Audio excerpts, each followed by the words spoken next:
process for yourself and share some of your wisdom with the rest of the group here?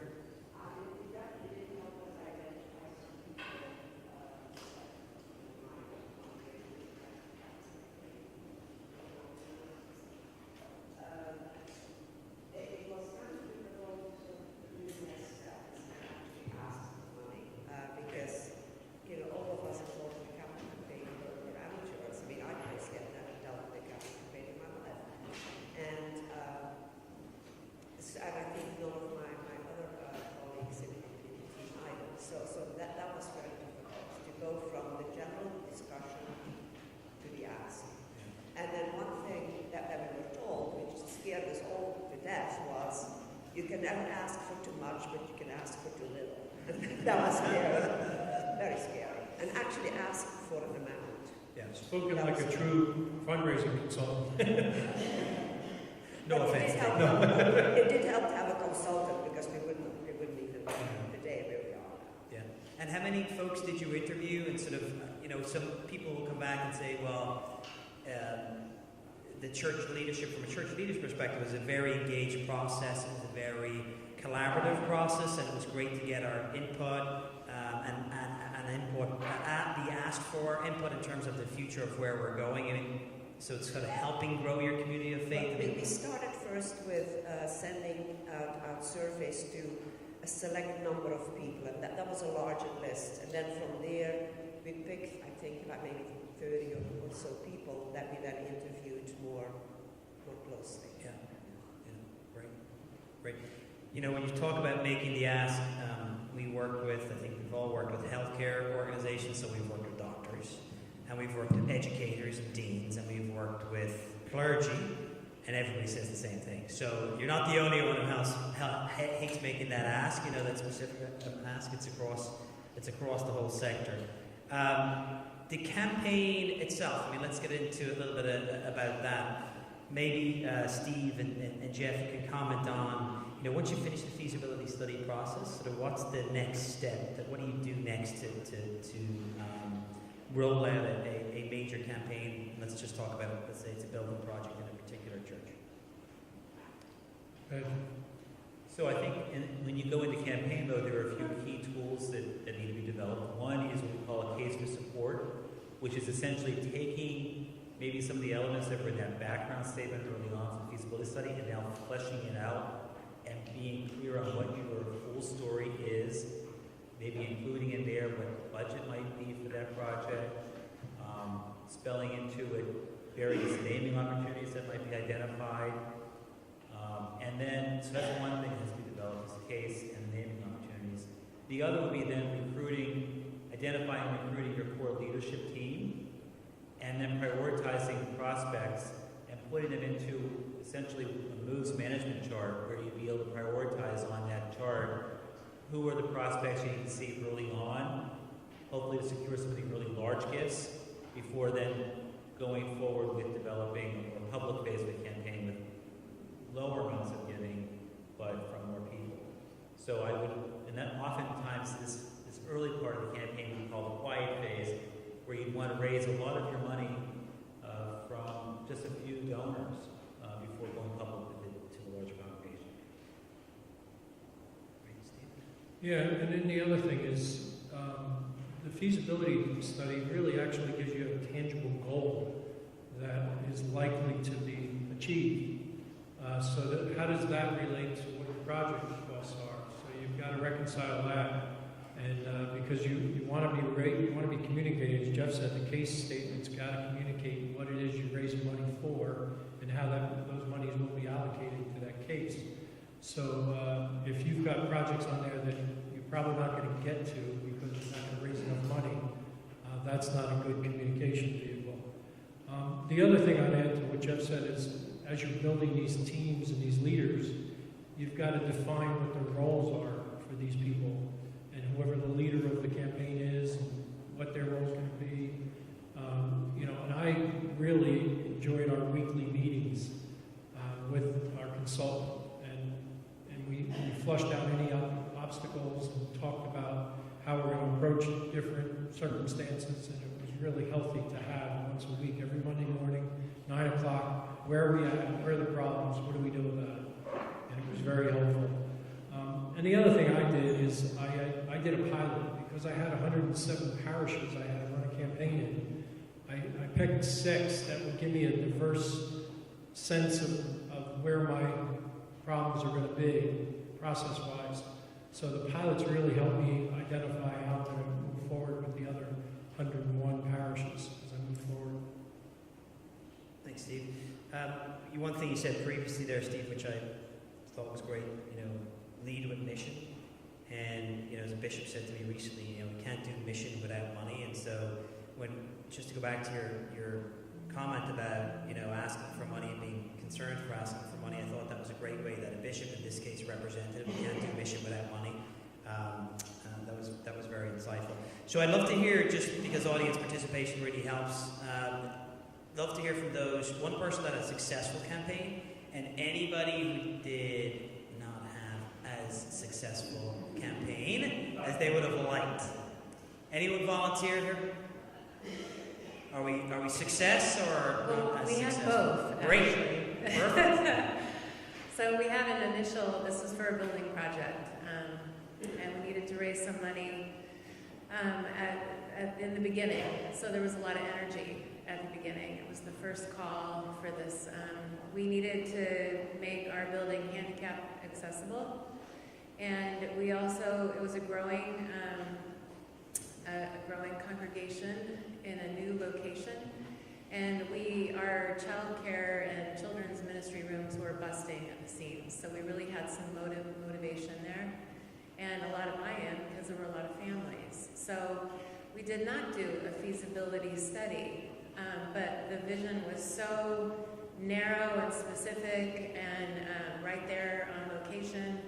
We have other campuses as well, so there was a lot of interest in supporting the project, and so we talked about it for about a good 3 or 4 months, and then it was time, and so everybody got these brochures in the mail, and there was a great response. We raised about a quarter of the cost of the project.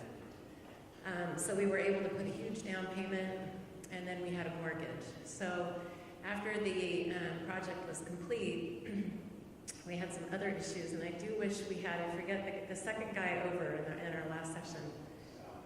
I wish we had a guy like that, because it would have saved us a lot of exhaustion and angst. Anyways, now we're done, and we're on the other side, and we've had to really restrict our operating budget because of the burden of this mortgage. So we went back to the congregation and asked them to support paying off the mortgage.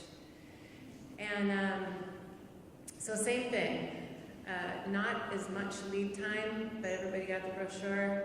We were asking for a second round. This is 3 years later, since the first pledge, and a lot of those pledges have expired. And so we did okay, but I'd say only about 75% of the first campaign, maybe even a little less, response. And percentage-wise, because the congregation has grown, it was disappointing. So what we did do, and we have a different kind of backstory in our congregation. The pastor does not know. We have a confidentiality thing about our givers.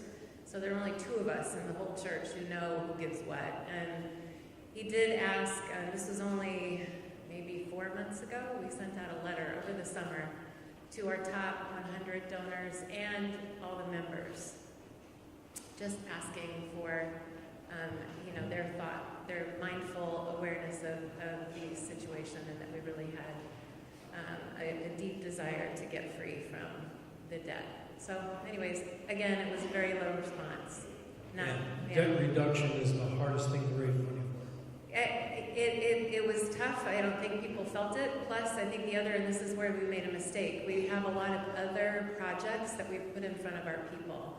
Everything from hurricane relief to a new shuttle bus to the benevolence fund, So when we keep putting out all of these requests, I think it makes it a little more, Sure. It worked the first time because it was so specific and it wasn't real common. Did you say your pastor does not know who? He does not know who gives what.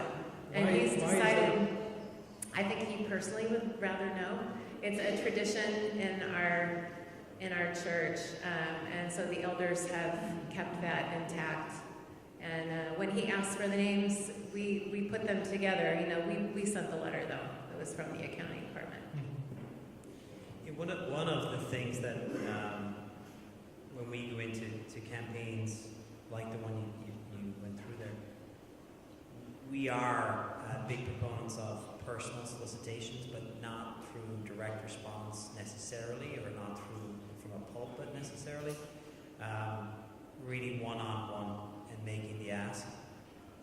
And so you know, if you want to optimize the philanthropic opportunity in each of your respective congregations or churches, the best way is to ask one-on-one. And it's amazing to see the difference between a lay person in terms of what they get as a gift from an individual, or a clergy member in terms of what they get, and you know how obviously a clergy member you can really optimize the philanthropic opportunity. So personalized solicitations would be the way to go, and you know people are, you know, there's 100,000 nonprofits in New York State. There's 20,000 religious nonprofits in New York State. I mean, people are used to being asked, if they have any sort of capacity, they're used to being asked both through direct response, and if they have deeper pockets of capacity, they're used to being asked by their alma mater, by their healthcare provider, in a face-to-face way. And so there's an expectation as well that they would also be met, especially because faith-based fundraising is so personal and so spiritual, that there's an expectation that they actually would be met on a one-to-one basis, so they can have that ministry type of conversation, but also a special ministry, which is raising money at the same time. So I'd encourage you all to do the one-on-one and sort of practice in the mirror and get over it, but that's the best way to optimize the philanthropic opportunity. Jeff or Steve, any thoughts on that? I'll just add, I agree with you totally, Gavin, and people really take it personally. You're asking them to give a significant amount of money, and if the top person of any organization is not the one making that ask, you're not going to be as successful.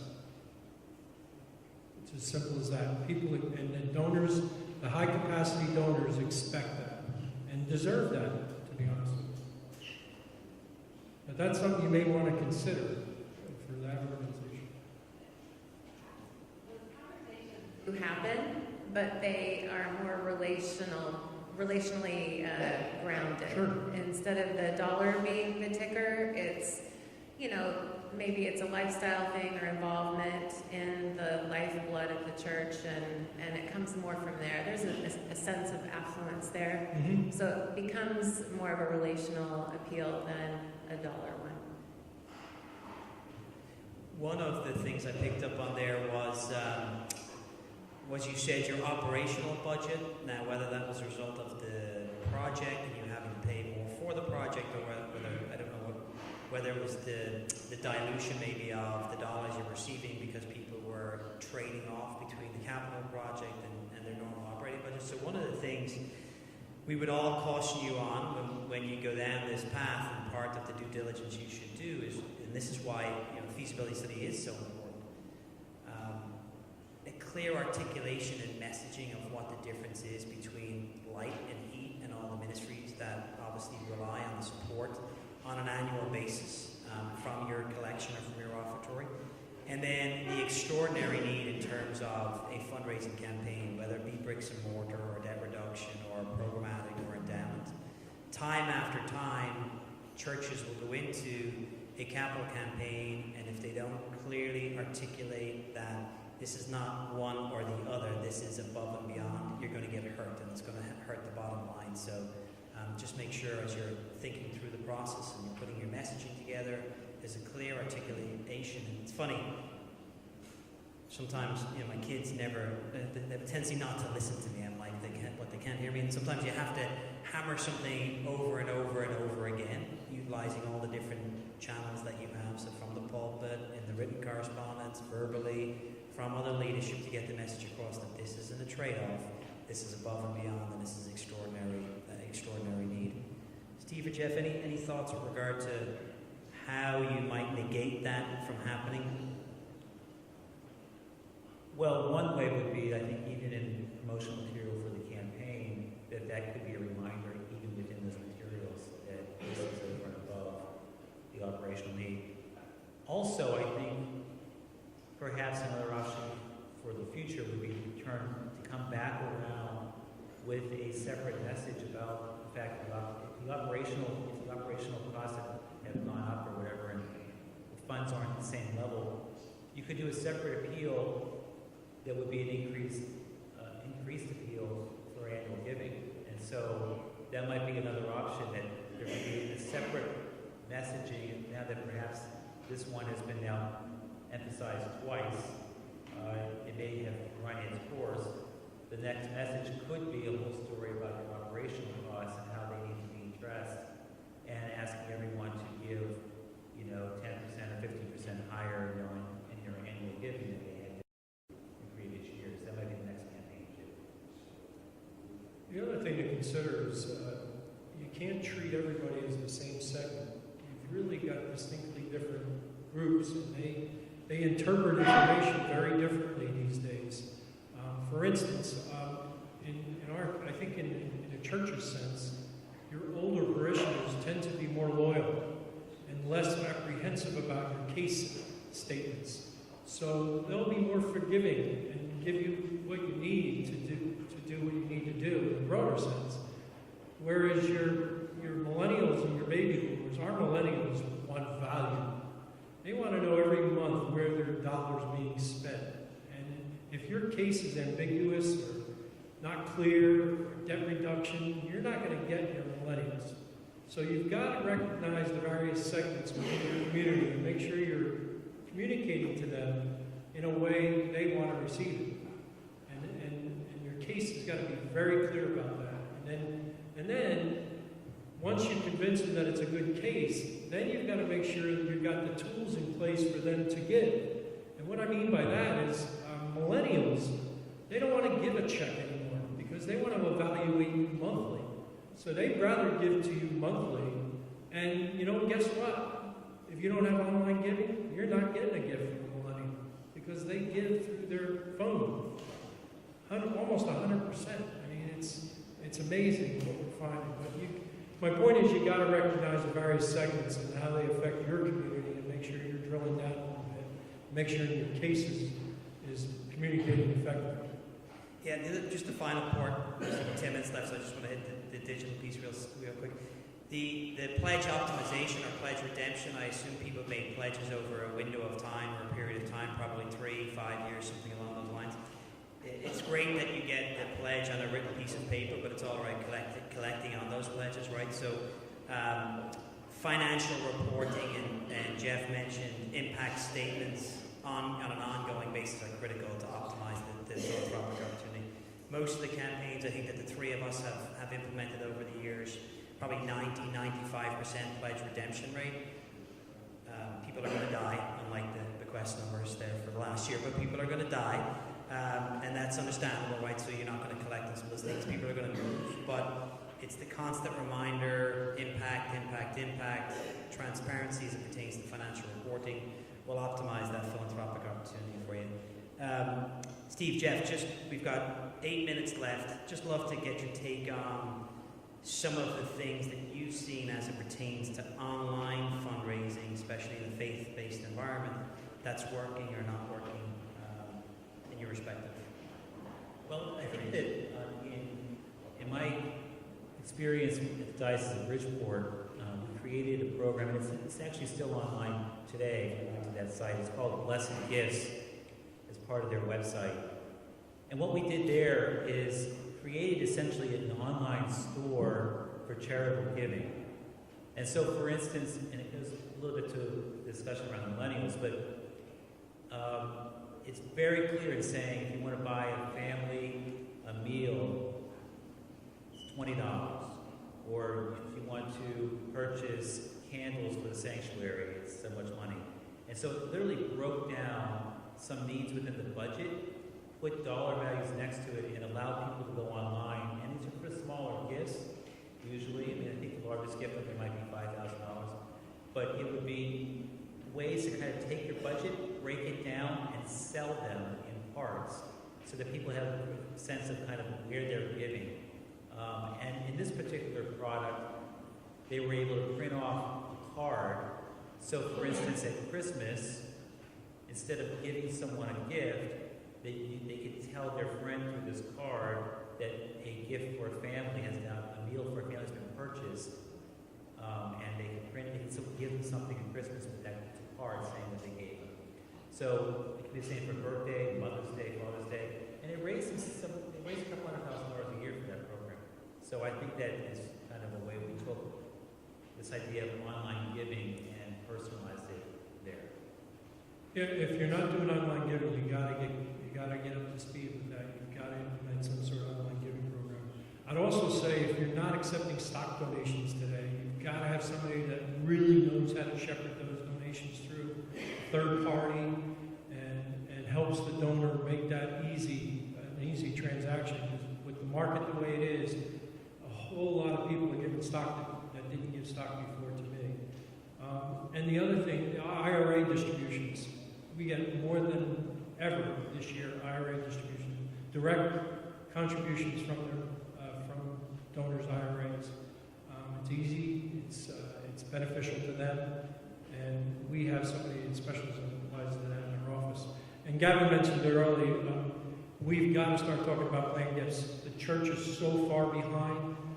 The universities are getting all the planned gifts, it seems, and they're good at it, but we've got to get better at it. We've got to start having a conversation, be comfortable with conversation, and they don't want to have, the donors are hesitant to have a conversation with us, with the church. So we've set up sort of a third-party relationship where they have the initial conversation and they bring us into it gradually as appropriate. But we've got to start communicating better with planned giving. Planned giving, by the way, which I found interesting, is that it's important. There's a tendency to think that you talk to somebody who is 65 or older about a planned gift, but actually it's those who are in their late 40s or in their early 50s that are just in that planning stage, and that's where the conversation should begin. Kevin, can I have one more thing that you mentioned earlier? And this is a critical. If you're doing an annual campaign, you'll probably get a 95% redemption rate pretty regularly on an annual campaign. If you're doing a special campaign, any of these side campaigns, capital campaigns, building campaigns, you're probably more like 80 to 85% redemption rate. So you shouldn't be budgeting for that. You know, it's not just deceased, but it's people changing their mind, or they got upset with somebody. There's a whole host of reasons that people are calling us up. And part of that is make sure that in the middle of your campaign, you're starting to plan a delinquency program so that you can follow up with people and say, if circumstances have changed, please give me a call so we can talk through it. And you'll ensure some more of your gifts that way. Two just additional examples of what we've done on the online side. One was, I assume we're all familiar with the Red Kettle, the Salvation Army, right? So we've taken that online, and there's a Red Kettle online. You sign up online using the Red Kettle, so it's a virtual kettle. The other one we did for St. Patrick's Cathedral actually here. There's 5 million people get through the doors, tourists that go through the doors on an annual basis. So we set up a virtual candle. So wherever people go, no matter where they are in the world, they can go and light a virtual candle at St. Patrick's Cathedral. Again, great way for ministry, great way for also raising philanthropic dollars. Questions? Yes, sir.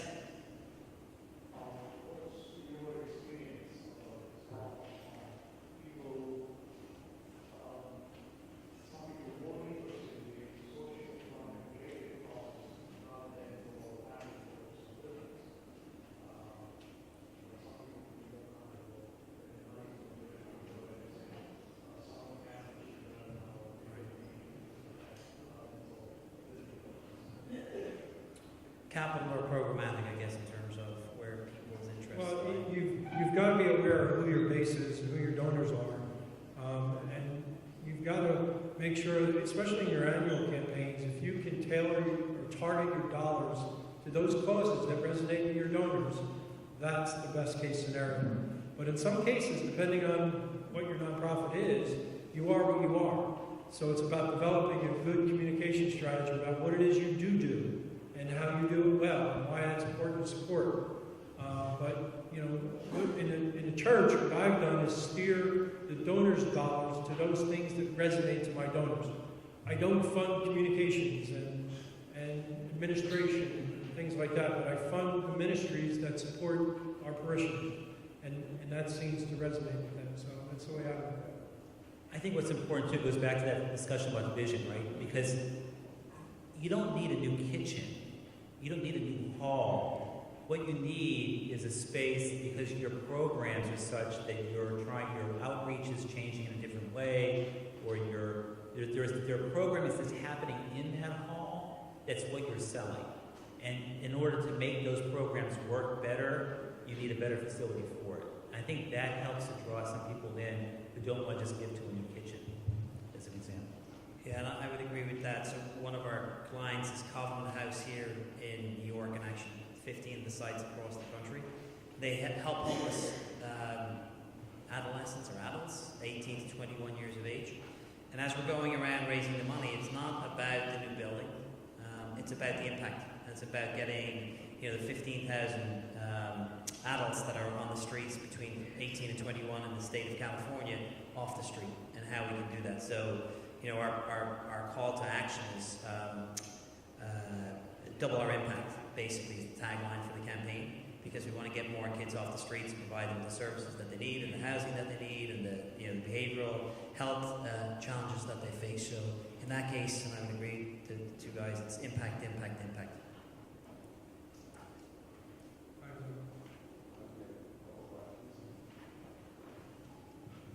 Hello. For our church, we're encountering two issues. The first one is for seasoned givers, for seasoned members, they're less inclined to give online. We have an online giving system. We're trying to have everyone integrate into that system, but we still have about, I think, 100 people left over. Also, another issue for us is, as we're growing, a lot of our top donors are leaving based on change or relocating or whatnot. And so our new members are younger. It's typically millennials. They don't have the dual income that a married household would have.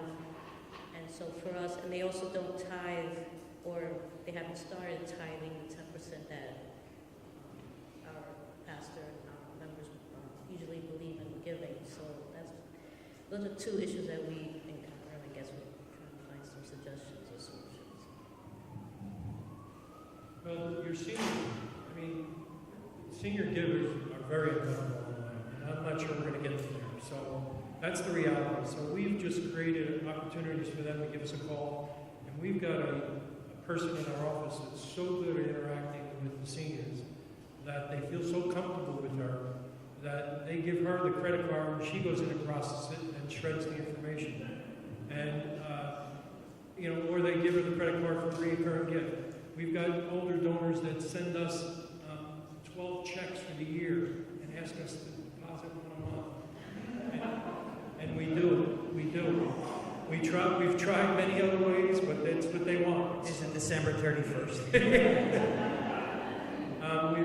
You've got finance organizations that only want to process gifts on a certain day of the month. You've got seniors that don't pay their bills till the 15th, and if we process it on the 10th, it throws them all in a tizzy. So we tried to make adjustments to meet them where they're at. And that's the only thing you do. They're stuck, and you're not going to teach them new things, new tricks with the seniors. So it's about meeting them where they're at and trying to make adjustments and be flexible. With your millennials, that don't tithe, again, you've got to meet them where they're at.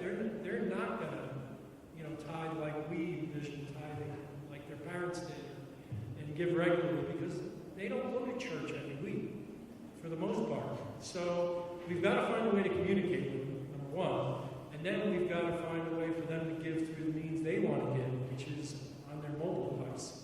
So that's what we're all struggling with a little bit. So we're no different than anybody else. I would suggest that probably building a model on the millennials is probably a danger. I would suggest that the conversation on the table should be, for those who have left, how do we attract others who replace that kind of level of giving?